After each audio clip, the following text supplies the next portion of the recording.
আমার গুরু brain message Jewel ভাই, সে বলছিল 6 মাসের মধ্যে পোলাটা পাগল হয়ে যাব। কথাটা কিন্তু এমনি এমনি বলে নাই, কথাটার পিছনে অনেক যুক্তি আছে। এখনো 6 মাসের মধ্যে 1 মাসও কমপ্লিট হয় নাই। একটা শার্ট কিনছে, কত পাগল হইলে দেখেন, এটাও এখনো চেঞ্জ করে নাই। মানে দাম কত? 1690 টাকা। আসলে এই শার্টটা 1690 টাকা দাম। এরপরে একটু আলাপ আছে, ওইটুক দেখার জন্য জুয়েল ভাই শেষ পর্যন্ত দেখবেন। একটু কাজের কথা বলি। আমরা যে ইয়েটা দিতেছি, এই যে বাইকটা দিয়ে দিচ্ছি মাত্র 100 টাকা দিয়া, এবং যাদের দিতেছি তারা অনেক টাকা পাঠাইতেছে। 100 করে টাকা জুয়েল ভাই যদি 1 লক্ষ মানুষ পাঠায় তাহলে 1 কোটি টাকা। একটা বাইকের দাম মাত্র 2 থেকে 2.5 লাখ টাকা হবে। 98 লাখ টাকা মানুষের কাছ থেকে হাতায় নিতেছে থরসব বিল্লাল। জুয়েল ভাই, এইসব নিয়ে কথা বলতে হবে। শুধু উন্নয়ন নিয়ে কথা বলতে হবে না, ন্যায় কথা বলতে হবে, হক কথা বলতে হবে। হক কথার মধ্যে কিন্তু আমাদের রাজশাহীর যে হাশেম ভাই আছে, হাশেম ভাই আপনি হক কথা ন্যায় কথা বলবেন। হ্যাঁ, বলতে যেতেছিলাম জুয়েল ভাই, আপনি একটু জানাবেন আমি কাজটা কেমন করতেছি। এই যে একটা বাইক, তো রুগী দিয়ে চিটারি বাটপারি করার চেয়ে এটা কি ভালো না? ব্যবসা কি খারাপ জিনিস? যে পাচ্ছে, আমার কাস্টমার কত খুশি দেখেন। 100 টাকায় যদি আপনারা কেউ বাইকটা পান, আপনারা খুশি না বেজার? খুশি। পাইলে খুশি? খুশি। আচ্ছা, এটা তো জানেন মাত্র একজন পাবো, কথা সত্য না মিথ্যা? যদি আপনারা না পান রাগ করবেন? না। কিছু করার আছে? পাবে একজন, মাইনে নিতে হবে, তাই তো? আচ্ছা, এখন আমার কথা হইতেছে, আমার কাস্টমার কিন্তু খুশি। আবার আমি ব্যবসাও করি, আমি যে ব্যবসা করি এটা প্রমাণ দেই। কিন্তু আমার এই ব্যবসা নষ্ট করার জন্য জুয়েল ভাই আপনাদের মতো অনেক লোক আছে যারা আমার পিছে লাগা থাকে, রাব্বি ভাই আপনাদের মতো লোকেরা। তো তারা কি করছে, আমার ওয়েবসাইটটা নষ্ট করে দিছে। ফ্রডল্যান্ড অ্যাক্টিভিটি, মনিটাইজেশন তো নষ্ট করছেই, এবং এটাতে তো আপনারা খুশি হয়েছেন, কিন্তু আমিও খুশি হয়েছি। কারণ হচ্ছে মাসে 5 লাখ 10 লাখ টাকা ইনকাম অনেক আগেও 15 লাখ করে করছি।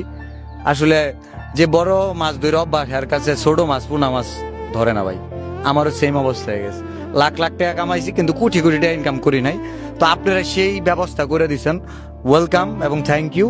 তো কাজের কথা যেটা বলতে চাইতেছি সেটা হচ্ছে, আমার কাস্টমার খুশি, আবার আমিও খুশি। খালি বিরক্ত কারা জানেন? যারা হচ্ছে এই আমার কাস্টমার হইতে পারতেছে না, যাদের এই সুযোগটা দিতেছি না। কারণ যে আমারে ভালোবাসে না, যে আমারে হেট করে, আমি তার কাছে জিনিস বেচতাম না। কাজের কথা বলি, সেই জিনিসটা হচ্ছে কেন আমি এটা বেচতেছি, কেন এই বাটপারি চিটারি করতেছি, একটু শেয়ার করি। 100 টাকা দিয়ে কি এরকম একটা বাইক পাওয়া সম্ভব? সম্ভব? আমার ভালোবাসার মানুষের মধ্যে অনেকে আছে এটা কেনার সামর্থ্য নাই, কিন্তু আমি তো সবাইকে কিনে দিতে পারবো না, বাট আমি একজনকে দিতে পারবো, রাইট? এটা দিতে গিয়া যদি আমার কাছে 1 কোটি টাকার ব্যবসা হয়ে যায়, ব্যবসা হালাল না হারাম আপনার? তাহলে আমি ব্যবসা করলে কি দুঃখ লাগবে? কোথাও ব্যথা লাগার কথা? বাংলাদেশে হাজার হাজার কোটি টাকার মালিক আছে না? তারা কি ছোট থেকে উঠছে না? নাকি তারা 1000 কোটি টাকার মালিক আগে থেকে ছিল? তো তারা যে 1000 কোটি টাকার মালিক, আমাদের কি ব্যথা লাগে? নিশ্চয়ই তারা প্রতিষ্ঠান চালাইতেছে, সেই প্রতিষ্ঠানের শত শত হাজার হাজার মানুষ কর্মসংস্থান পাইছে, কর্ম করতেছে। ঠিক আমরাও এই ব্যবসাটা করতে যাই, বাটপাড়িটা করতে যাই, আমাদের সাথে কাজ করতেছে প্রতিদিন মিনিমাম 12 জন মানুষ, আমার টিম ছাড়াও। তার মানে এই 12 জন মানুষের 12টা পরিবার চলতেছে। ভালো না মন্দ? ভালো। আর 3 মাসে 44 লাখ কামাই করতে গিয়া, এটা বলতে গিয়া আমি অনেক ইনকাম করতে পারি না, কিন্তু আমার মনে হয় 4500 মানুষ ইনকাম করতেছে মিনিমাম। এই কর্মসংস্থানের সুযোগটা তৈরি হয়েছে, এটা ভালো হয়েছে না খারাপ হয়েছে? ভালো হয়েছে। আমি না বললে কি মানুষ জানতো? আমি অনেক কন্টেন্ট ক্রিয়েটর কাছে টাকা নেই প্রমোটের জন্য, এটা সত্য। আবার অনেক কন্টেন্ট ক্রিয়েটর আমি নিজের পকেটে টাকা দিয়ে তাদের কন্টেন্ট ক্রিয়েশন রেডি করছি, এটা সত্য না মিথ্যা? হ্যাঁ, প্রত্যেকটা জিনিসের দাম আছে না? থরসব বিল্লালের যে ব্যবসাটা, তার ব্যবসা হচ্ছে ভালোবাসার ব্যবসা, দোকানের নাম হচ্ছে ভালোবাসার দোকান, তার প্রোডাক্টের নাম হচ্ছে সময়।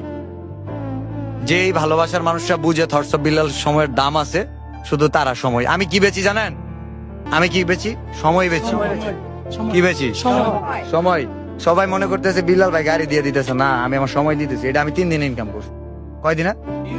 3 দিনে। এখন আমি এটা দিয়ে যা কামাইতেছি, আমি 3 দিনে 2 ডাবল কামাইছি। সেটা কি দিয়ে কামাইছি? সময় দিয়ে না? এই জন্য আমি বলি জুয়েল ভাই, এটা আপনি শিখে রাখেন, আপনার কাজে দিবে। সময় নষ্ট করলে জীবনের 12টা বাজাতে হবে না দেরি, হিসাব বরাবর বুঝিয়ে দিবে সময় এক আজব গড়ি। ভুল করার পর শুধরানোর সময় থাকে না, সুযোগের অভাব। দেখছেন সুযোগ কেউ, আমার সুযোগ কারা দিব, আমার সুযোগ আমি নি। ভুল করার পর শুধরানোর সুযোগ থাকে না সময়ের অভাবে। অজুহাত দেওয়ার অভ্যাসটা যে মিশে আছে কিছু মানুষের স্বভাবে।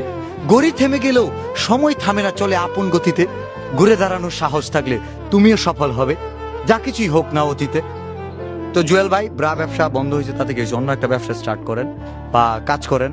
রাব্বি ভাই পাঙ্কাশের ব্যবসা ভালো না চললে অন্য কিছু করেন। ঘুরে দাঁড়ানোর সাহস থাকতে হবে, হেরে গেলে চলবে না। আপনার জীবনে এরকম থটস অফ বিল্লার শত শত আসবে, কিন্তু আপনার থেমে গেলে চলবে না। কারণ আপনার লক্ষ লক্ষ মানুষ, কোটি কোটি মানুষ থাকতে আপনি একজন জুয়েল ভাই হয়েছেন, একজন রাব্বি হয়েছেন। এটা একদিনে হন নাই, আপনার ভিতরে কোয়ালিটি আছে, ভিতরে এটা ধারণ করেন। হেরে গেলে চলবে না। যুদ্ধের ময়দানে যাদের সাথে মনে হবে যে আমি পারবো না, তাদের সাথে প্রয়োজনে যুদ্ধ না করে দরকার পড়লে পিপিলিকার সাথে যুদ্ধ করবেন, সেখানে জয় হইয়া ওই পিপিলিকার সাম্রাজ্য, ওই রাজ্য দখল করবেন। থটস অফ বিল্লালেরটা না করলেও চলবে। ভালোবাসার মানুষরা যারা চান থটস অফ বিল্লালের এই ভাইকটা আপনার হোক, এবং সেই সাথে বলে রাখি আমার কিন্তু হেলমেট দেওয়ার কথা ছিল না। আপনাদের ভালোবাসায় শিখত এবং যে সফল ব্যবসায়ী, শুধু বিউ ব্যবসায়ী না, বিউ ব্যবসা করে বেশি টাকা কামানো যায় না, যত টাকা এইসব করে কামানো সম্ভব। একটা হেলমেট কিনছি 1900 টাকা দিয়ে। অ্যান্ড সেই সাথে বলি, মানে আমার ব্যবসা কোনোদিন ফেরাবে না। আপনারা যদি বলেন, এই যে এই প্রসঙ্গটা শেষ করি, এটা কার কে দিছে আমার খেয়াল নাই।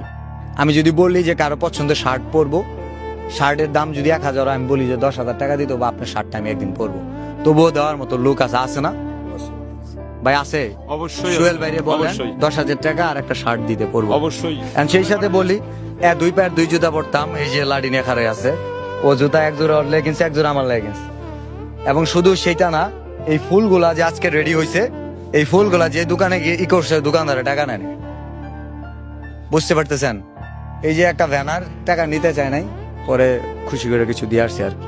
তো আমার ভালোবাসার মানুষ এতই বেশি, আমার চেয়ে কম ভালোবাসার, কম মেধার মানুষও 1000 কোটি টাকার মালিক। বাট আমার কাছে এখন সব আমার বেস্ট 1 কোটি টাকা হবে না। বুঝতে পারতেছেন? নিজের সবকিছু বিলাই দেওয়া এই দেশের মানুষ করছে চিটার বাটপার। সো এখন আমি ব্যবসা করব। আপনারা ব্যবসা যেহেতু হালাল এবং ব্যবসা আপনারা পছন্দ করেন, মানবতাটাকে অপছন্দ করেন, আল্লাহ যদি সব ঠিকঠাক রাখে, আগামী 1 বছরের মধ্যে 10 কোটি টাকার মালিক হবো এবং সরকারকে 25% ব্যাট দিলে 4 কোটি টাকা। এটা হচ্ছে গিয়ে নেক্সট 1 ইয়ারের টার্গেট। পারবো কিনা জানি না, তবে স্বপ্ন আমার একটাই, এই বছর আমি সরকারকে 4 কোটি টাকা ভ্যাট দিতে চাই। ভালোবাসার মানুষ আপনাদের সাপোর্ট পেলে সম্ভব, এবং এই ভিডিওটা শেয়ার করে দিবেন। এন্ড যারা এখন পর্যন্ত আমার ভালোবাসার মানুষ যারা বাইকের জন্য 100 টাকা বিকাশ করেন নাই, তারা এই চান্সটা মিস করবেন না। আমাকে যারা হেট করেন, বলে রাখছি, তারা এটাতে অংশগ্রহণ করেন না। আমি ইনভেস্টিগেশন করব, ভেরিফাই করব। আমাকে হেট করে, অপছন্দ করে এমন কোনো মানুষ যদি বাইক পা, তার টোকেনে যদি নাম ওঠে, তাকে দেওয়া হবে না। কারণ তাকে শুরুতেই বলা হয়েছে সে যেন টাকা না পাঠায়। হিসাব ক্লিয়ার? ভালোবাসা মানুষের শেষ পর্যন্ত কে ভিডিওটা দেখছেন কমেন্ট একটু জানাবেন। Thank you.